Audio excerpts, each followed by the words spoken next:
Assalamualaikum warahmatullahi wabarakatuh. Bertemu kembali dengan saya di channel Mantan Sales. Jadi di kesempatan kali ini saya mungkin sedikit memberi saran ataupun masukan ya kepada kalian ya.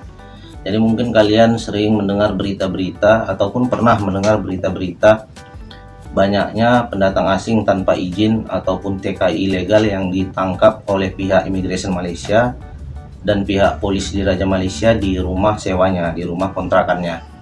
Jadi mungkin kita berpikir ya, kalian mungkin berpikir, kenapa mereka bisa sampai tertangkap? Apa sebegitu hebatkah intelijen daripada pihak imigrasi Malaysia ataupun pihak polisi di Raja Malaysia ini sehingga bisa mengetahui keberadaan pendatang asing tanpa izin tersebut? Jadi menurut pendapat saya ya, menurut informasi yang saya dapatkan, pihak Jabatan Imigrasi Malaysia ataupun pihak polisi di Raja Malaysia ini, mereka itu memiliki akun YouTube, mereka itu memiliki akun-akun sosial media juga ya, seperti Twitter, TikTok, Instagram, Telegram, dan yang lainnya juga. Jadi di akun-akun mereka itu mereka selalu membagikan nomor aduan.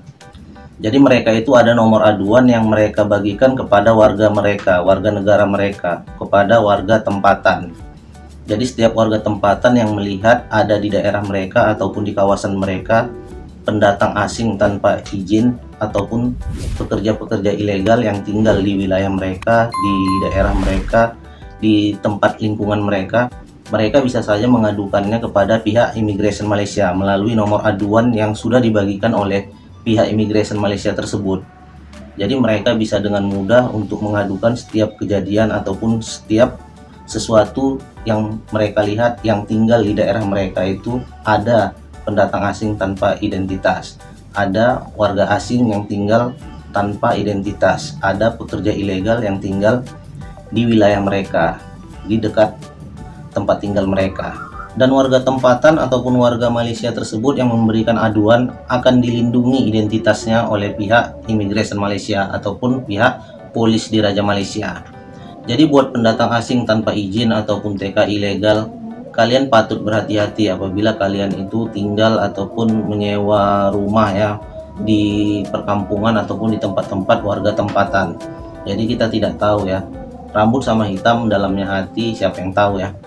Jadi kalian jangan terlalu banyak bersosialisasi ataupun berkomunikasi dengan orang asing. Jadi walaupun kalian merasa hubungan kalian itu kalian menjalin hubungan baik dengan warga tempatan, dengan penduduk setempat, dengan warga asli Malaysia itu sendiri, tapi kita tidak tahu kan, rambut sama hitam dalamnya hati, siapa tahu. Jadi bisa saja dia tidak suka dengan kalian, atau ada kesalahan kalian, ada perlakuan kalian, perilaku kalian yang membuat mereka tidak senang. Jadi apabila mereka tidak senang, bisa saja mereka mengadukan kalian bahwasannya ada pendatang asing tanpa izin, bahwasannya ada TKI ilegal yang berada di wilayah mereka. Oke, jadi paham ya. Dan saran saya, kalian jangan terlalu banyak bersosialisasi ataupun berkomunikasi dengan warga asing. Jadi kita tidak tahu kan kita berkomunikasi dengan siapa. Jadi bisa saja mereka itu bekerja di imigrasi Malaysia ataupun bekerja di polisi di Raja Malaysia ataupun mereka memiliki sanak saudara, famili ataupun kerabat yang bekerja di situ. Jadi kita tidak tahu. Jadi pada saat kalian berkomunikasi dengan orang asing, berkomunikasi dengan warga tempatan, jadi pada saat itulah mereka mengetahui bahwasannya kalian itu bukan penduduk Malaysia, bukan warga negara Malaysia, bukan warga tempatan. Jadi dari cara kalian berkomunikasi, mereka bisa tahu bahwasannya kalian itu bukan warga tempatan, bukan warga Malaysia. Memang kalau kasat mata sulit membedakan ya warga negara Malaysia dengan warga negara Indonesia. Jadi hampir memiliki kesamaan. Jadi dari warna kulit tidak bisa kita bedakan ya warga negara Malaysia ataupun warga negara Indonesia contohnya. Tapi pada saat kita berbicara, pada saat kalian itu berkomunikasi dengan mereka, mereka bisa tahu bahwasannya kalian itu bukan orang tempatan, bukan orang Malaysia. Jadi kalian bicaralah seperlunya saja, seadanya saja. Jadi jangan terlalu banyak bicara lah. Paham ya? Dan satu lagi nih nasihat saya, apabila kalian sudah bekerja di Malaysia ini, sudah disediakan tempat tinggal oleh majikan kalian, saya rasa itu sudah lebih dari cukup ya. Jadi kalian janganlah berpindah-pindah pekerjaan. Jadi pada saat kalian pindah pekerjaan, pindah dari satu kota ke kota yang lain, itu terlalu berisiko ya. Jadi bisa saja pada saat itu kalian dikuntit ataupun diawasi oleh pihak polis di Raja Malaysia ataupun pihak Immigration Malaysia. Jadi apabila kalian sudah mendapat tempat tinggal oleh majikan kalian, saya rasa itu sudah lebih dari cukup ya. Itu sangat baik buat kalian. Apabila kalian mendapatkan tempat tinggal itu yang jauh dari penduduk tempatan, jadi itu lebih aman. Jadi semakin sering kalian berkomunikasi, semakin sering kalian berada di keramaian, itu akan semakin membahayakan kalian. Karena kalian harus sadar ya, kalian itu pendatang asing tanpa izin. Jadi dalam undang-undang Malaysia itu hukumannya sangat berat.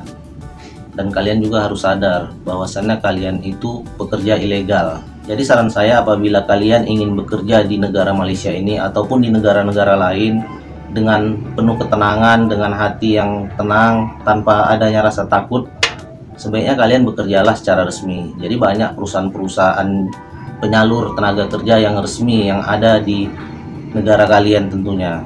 Jadi kalau ada yang resmi, kenapa kalian harus memilih yang tidak resmi? Kenapa kalian harus memilih jalan yang haram? Jadi seperti itu ya. Jadi sekali lagi saya katakan, berhati-hatilah apabila kalian tinggal di pemukiman warga tempatan. Karena bisa saja mereka itu mengadukan kalian ke pihak Immigration Malaysia. Jadi ada banyak mata dan telinga di negara Malaysia ini. Jadi pihak Immigration Malaysia itu memiliki banyak mata dan telinga. Jadi kalian patut berhati-hati. Dan orang yang mengadukan kalian itu identitasnya dirahasiakan oleh pihak Immigration Malaysia ataupun pihak polis di Raja Malaysia. Jadi kalian tidak tahu siapa yang mengadukan kalian. Bisa saja teman yang kalian anggap dekat, orang yang kalian anggap dekat seperti saudara sendiri, tetangga kalian, bisa saja mengadukan kalian. Jadi kita tidak tahu kan, karena identitas si pengadu dirahasiakan. Oke, mungkin itu aja informasi yang ingin saya bagikan. Semoga bermanfaat ya buat kalian. Jadi apabila kalian bisa bekerja secara legal, secara sah, secara resmi, kenapa kalian harus memilih jalur yang ilegal, jalur yang tidak resmi? Jangan lupa di like video ini, subscribe, berikan juga komentar kalian apabila ada pertanyaan kalian ataupun pernyataan kalian seputar dunia tenaga kerja. Akhirul kalam, wabillahi taufiq wal hidayah. Wassalamualaikum warahmatullahi wabarakatuh. Salam pekerja.